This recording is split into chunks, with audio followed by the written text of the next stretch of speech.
안녕하세요. 강화여고 2학년 여러분. 고니쌤의 신나는 거꾸로 교실. 자, 오늘도 신나게 한번 시작해 보도록 하겠습니다. 이번 차실은요, 통일신라와 발해. 그래서 첫 번째 시간으로 통일신라와 발해의 발전 부분에 대해서 공부하도록 하겠습니다. 자, 이번 시간에 여러분들이 꼭 기억해야 할 학습 목표 알려드리도록 하겠습니다. 자, 통일 이후 신라의 통치 제도 변화와 발전 과정을 신문왕의 업적을 중심으로 파악한다라고 얘기했습니다. 자, 여기서 가장 중요한 내용은 뭐라고? 바로 신문왕의 업적이 되겠죠. 자, 반드시 이해하도록 합시다. 자, 두 번째는요, 발해의 발전 과정과 통치 체제를 이해해야 합니다. 자, 이제 본격적으로 수업에 들어가도록 하겠습니다. 자, 먼저 통일 이후에 신라에서 나타난 통치 체제의 변화 내용을 살펴볼 텐데요. 통일 이후에 신라 통치 체제의 가장 큰 변화는 왕권이 전제화되었다라는 얘기입니다. 왕권이 전제화되었다라는 얘기는 뭐냐면 왕권이 아주 강해져 가지고 왕권을 견제할 수 있는 어떠한 세력도 존재하지 않았다. 거의 뭐 왕의 명령이면 모든 것이 다 통하는 그러한 시대가 되었다라는 얘기입니다. 그 과정을 한번 살펴보도록 할게요. 자, 여러분들 김춘추 아시죠? 김춘추가 신라 제29대 무열왕으로 즉위를 합니다. 자, 그는 최초의 진골 출신 왕이었죠. 그 전에는 바로 성골 출신이 왕이 됐었는데 김춘추부터 진골 출신이 왕이 되어서 그 이후에는 무열왕의 직계 자손이 계속해서 왕위에 오르게 됩니다. 특히 이 태종 무열왕부터 36대 해공왕 때까지를 신라 중대라고 해가지고 바로 신라의 전성기다 이렇게 여러분들이 이해하시면 되겠습니다. 자, 이 무열왕 때 바로 백제를 멸망시켰고요. 그 무열왕의 아들 문무왕 때 고구려를 멸망시키고 또 나당 전쟁에서 승리함으로써 삼국 통일을 완수할 수 있었습니다. 따라서 이렇게 삼국 통일을 완수했기 때문에 왕의 권위는 더욱더 강화되는 것이죠. 자, 특히 이 문무왕의 아들 이 신문왕, 너무나 중요한 왕입니다. 너무나 중요하니까 신문에 많이 났겠지. 따라서 신문왕입니다. 더 킹 오브 뉴스페이퍼, 바로 꼭 알아두도록 해야 되겠습니다. 바로 통일신라 왕권 강화에 앞장섰던 최고의 왕이었습니다. 자, 그 사람은요, 즉위년에 자신의 장인이기도 했던 김흠돌의 난을 진압하고 이를 계기로 김흠돌과 관련된 진골 귀족들을 대거 숙청하게 됩니다. 자, 왕권을 견제할 수 있는 세력은 당연히 진골 귀족이겠죠. 같은 신분이니까요. 자, 이 진골 귀족들을 숙청했다, 억눌렀다라는 얘기는 상대적으로 왕권이 강화되었다 이렇게 살펴볼 수 있겠죠. 뿐만 아니라 그는 유학을 정치 이념으로 수행하면서 자, 국립대학으로서 국학을 설치했다는 거 꼭 기억합시다.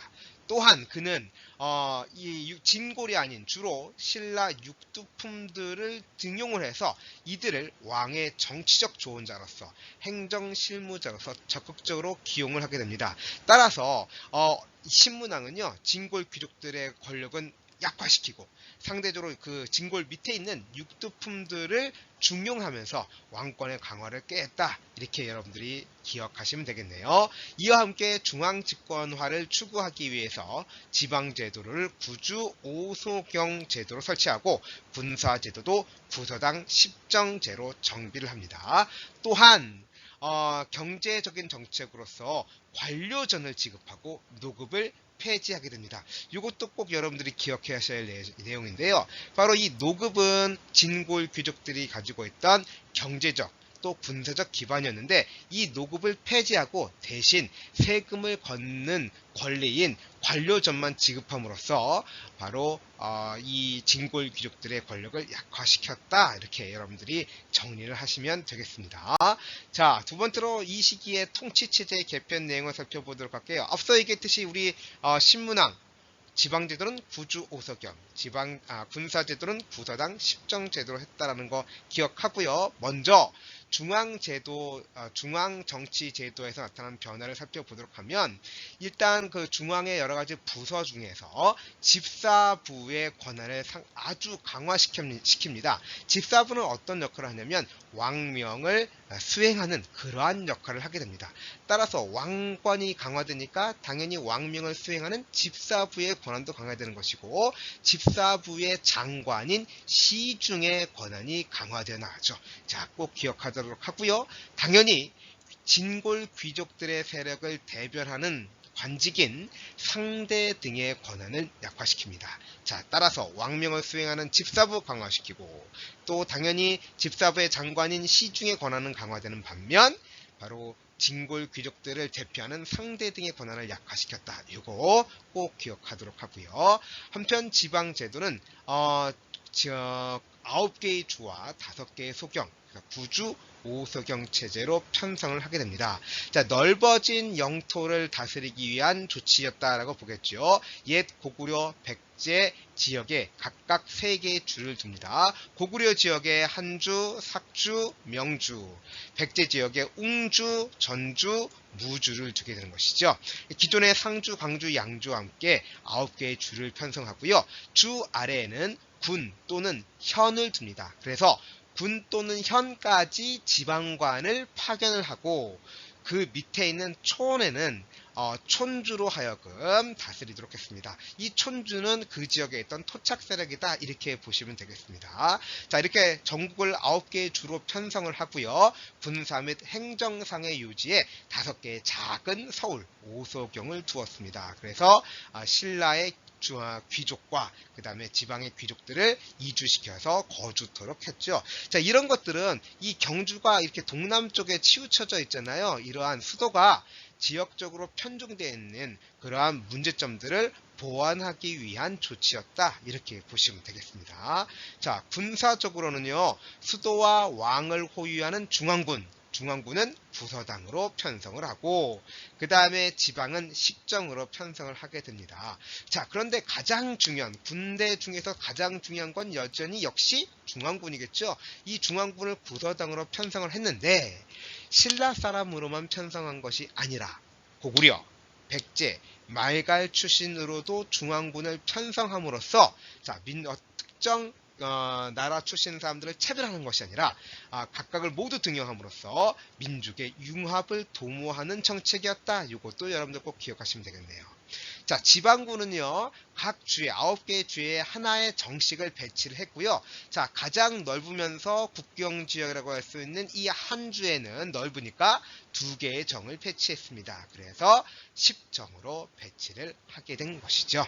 자, 지금까지 신라 중대의 통치체제의 변화를 살펴봤습니다. 왕권이 강화되는 바로 그러한 과정을 여러분들이 신문왕을 중심으로 살펴보도록 하고요. 자, 우리 구주 5소경, 구서당 10정제로 주방제도와 그 다음에 군사제도를 정비했다, 이렇게 보시면 되겠습니다. 자, 다음은 발해를 보도록 하겠습니다. 발해는 여러분들도 잘 알다시피 고구려 장군 출신의 대조영이 고구려 유민과 말가린들을 이끌고 백두산 근처의 동모산에서 건국을 했습니다. 698년이죠. 그러니까 고구려가 멸망한 지 정확히 30년 후에 건국이 됩니다. 자, 이 발해는요, 고구려를 계승하여서 건국된 우리 민족의 국가라는 거, 이것도 여러분들 반드시 알아두셔야 되겠죠. 자, 그것을 알 수 있는 문헌 기록이 있습니다. 자, 일본의 속일본기를 보면 거기서 이제 발해 무왕이 일본 왕에게 편지를 보냈는데, 거기서 자신을 어떻게 소개했는지 살펴볼게요. 발해 무왕은요, 우리는 고려, 즉 고구려의 옛 땅을 되찾고 부여의 전통을 이어받았다, 이렇게 표현을 하고 있습니다. 바로 고구려를 계승했다라는 것을 표방을 한 것이고요. 한편 채치원의 상태사 시중장에도 옛날 당의 고종 황제가 고구려를 처없었는데 그 고구려는 지금 발해가 되었다라고 얘기했습니다. 즉 발해는 고구려를 계승한 국가다라는 것이죠. 자, 중국의 역사서인 구당서에도 대조영은 본래 고구려의 별종이다, 이렇게 함으로써 바로 이 발해가 고구려에 계승했다라는 것을 인정을 하고 있죠. 자, 그래서 발해가 바로 우리 민족의 역사다는 사실 여러분들 꼭 기억을 하도록 하고요. 자, 발전 과정 살펴보도록 하겠습니다. 발해는 2대 무왕 때 영토적으로도 매우 확장을 하게 되는데요. 특히 이 무왕은 당과 대결하는 정책, 대립하는 정책을 펼쳤습니다. 당연하죠. 고구려를 멸망시킨 것이 당이니까 당과 친선 정책을 펼칠 수가 없었겠죠. 이 무왕은 장문휴라는 사람을 이용해서 발해 산둥반도에 있는 등주를 원정시켰습니다. 그래서 등주를 공격하도록 했다는 얘기죠. 뿐만 아니라 요서 지역에서 당군과 격돌하면서 당과 대결하는 정책을 펼쳤고요. 이에 비해서 일본과는 친선을 도모함으로써 당과 신라, 그 다음에 발해와 외 이렇게 동아시아에 있어서 세력 균형을 추구를 하게 됩니다. 자, 한편 3대 문왕 때에는요, 당과 친선 관계를 맺습니다. 자, 최고의 어떤 그 문화 선진국인 당과 계속해서 대립 관계만 펼치고 있다라고 하면 발해의 발전에서도 그닥 좋지 않았겠죠. 자, 발해를 더욱더 발전시키기 위해서는 선진 국가인 당 문물을 수용을 해서 국가의 체제를 정비하는 것도 매우 중요했을 겁니다. 그래서 그 역할을 바로 문왕이 실시했다라는 것이죠. 자, 문왕은요, 일본에 보낸 외교 문서에서 자신을 하늘에서 내려온 자손이다라고 하는 표현, 즉 천손이라고 표현하면서 자신의 국력을 과신했다 이렇게 보시면 되겠고요.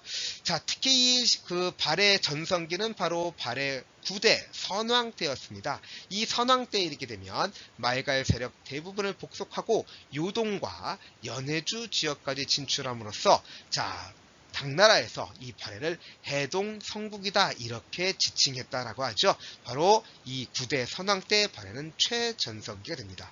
뿐만 아니라 발해는 독자적인 연호를 사용했죠. 이난이라든가 대흥과 같은 독자적인 연호를 사용함으로써 당과 대등한 독립 왕조임을 표방했다 이렇게 여러분들이 기억하시면 되겠습니다. 자, 마지막으로 발해 통치 체제를 보도록 하겠습니다. 발해는 3대 문왕 때 당의 제도를 수용한다라고 얘기를 했죠. 그래서 당 제도를 수용을 해서 삼성 육부제로 편성을 했습니다. 즉, 왕 아래에 정당성, 선조성, 중대성 이렇게 3개의 성을 두고요. 자, 정당성의 장관인 대내상이 국정을 총괄하도록 했습니다. 이 대내상 아래에는 좌서정과 우사정을 두었고요. 각각 충인의, 지예, 신부의 6부를 두도록 했습니다. 자, 이 6부의 명칭을 보니까 충인의, 지예신. 자, 어디에서 나오는 이념이죠? 그렇죠. 유교에서 나오는 이념이죠. 자, 그래서 결론적으로 말하면 발해는 당의 제도를 수용해서 삼성육부제를 채택은 했지만 그 명칭과 운영면에서 독자적인 성격을 지니고 있었다는 거. 즉, 정당성의 장관인 대내성의 국정을 총괄하고 육부 명칭에 유교 이념이 반영되었기 때문에 그 운영 과정과 방법에 있어서는 독자성을 띄었다라는 거 알아두도록 하십시오. 한편 지방은요, 5경 15부 62주로 편성을 했고요. 중앙군은 10위, 지방군은 그리고 지방군으로 이렇게 편성을 해 두었습니다.